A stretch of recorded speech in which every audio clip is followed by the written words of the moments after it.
Hello friends, అందరికీ నమస్కారం. Friends, ఈ వీడియోలో ఇప్పుడిప్పుడే ఆంధ్రప్రదేశ్ మరియు తెలంగాణ రాష్ట్రాలకు సంబంధించిన వెదర్ రిపోర్ట్ రావడం జరిగిందండి. ఆంధ్రప్రదేశ్ రాష్ట్రం వైపు ఉపరితల ఆవర్తనం అయితే దూసుకువస్తుంది. సో దీని ప్రభావంతో తుఫాన్ ఏర్పడే అవకాశం ఉంది.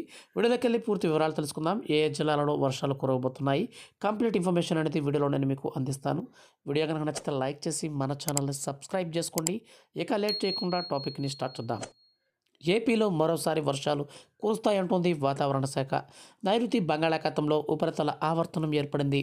దీంతో సముద్రంలో నుంచి తమిళనాడుతో పాటు పరిసర ప్రాంతాలపైకి తూర్పు గాలులు వీస్తున్నాయి.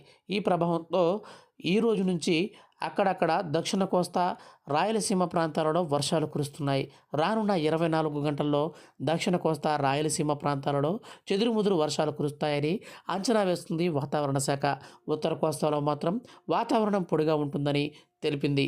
ఇక బాపట్ల, గుంటూరు, ప్రకాశం, నెల్లూరు, అన్నమయ్య, చిత్తూరు, శ్రీ సత్యసాయి, తిరుపతి, కడప జిల్లాలలో తేలికపాటి నుంచి ఒక మోస్తరు వర్షాలు కురుస్తాయని అంచనా వేస్తుంది వాతావరణ శాఖ. వర్షాల సంగతి ఇలా ఉంటే రాష్ట్రంపైకి వీస్తున్న పొడిగాలులతో కోస్తా, రాయలసీమ, ఏజెన్సీ ప్రాంతాల శివారు ప్రాంతాల్లో చలి ప్రభావం కొనసాగుతుంది. రాత్రి ఉష్ణోగ్రతలు సాధారణంగా కంటే కూడా 1-2 డిగ్రీలు తక్కువగా నమోదవుతున్నాయి.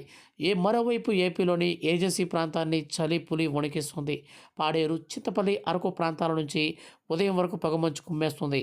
తుఫాను తర్వాత ఈ చలి వాతావరణం మరింతగా పెరిగింది. ఈ సందర్భంగా ఈ ప్రాంతాలలో ఉష్ణోగ్రతలు పడిపోతున్నాయి.